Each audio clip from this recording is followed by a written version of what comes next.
Hey guys, this week's video is dedicated in memory of Masha Bas Batsheva. Thank God we have a lot of stuff coming up. You can see everything on yjprochester.com. We have First Friday next week, as well as a new course, Stop Chasing Happiness, starting November 15th. You can see all that and more on the website, yjprochester.com. How do we ever really know who we are? Why we do the things that we do? You know, when we're kids, most decisions get made for us. And as we get older and we take on more responsibility, we become more independent, we start doing our own thing. But there's always that question, why am I doing what I'm doing? Is it because of my upbringing? And if it is that really my choice then? Or am I just doing it because it's comfortable? It's what I know.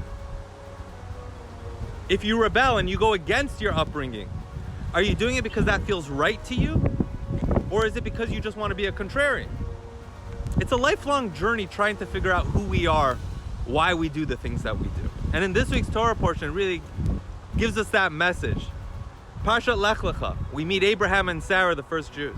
Abraham was a rebel with a cause. From a young age, he went against the grain. The whole world at that time was serving paganism. And he started monotheism, believing in the one God. He didn't have a teacher. How did he know what to do? How did he know what to believe? Abraham looked within himself.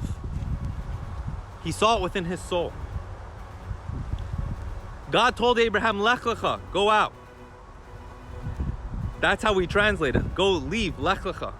But the literal translation is Lecha means go to yourself. God told Abraham, you want to know who you truly are? You must go within yourself. You must look within.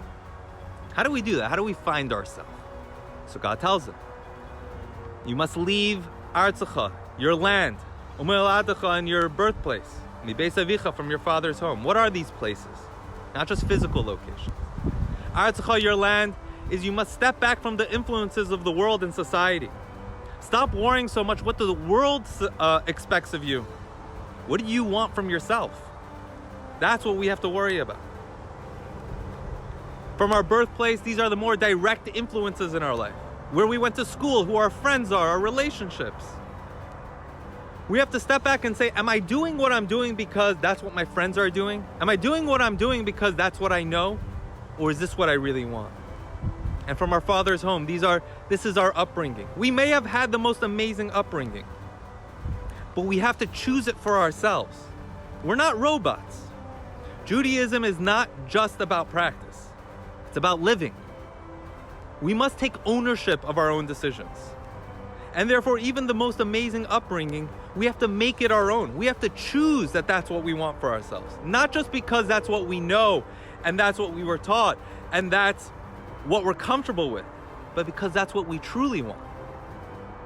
And once we take ownership, God tells Abraham, once you find yourself, I will show you the land. I will show you all the growth and potential that there is within yourself.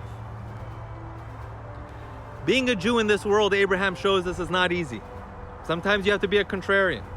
Sometimes you're standing on one side and the whole world is standing on the other side. But if you find it within yourself that that's what you believe, that's who you are, then that's what it means to be a Jew in this world. Safe journeys. Shabbat Shalom.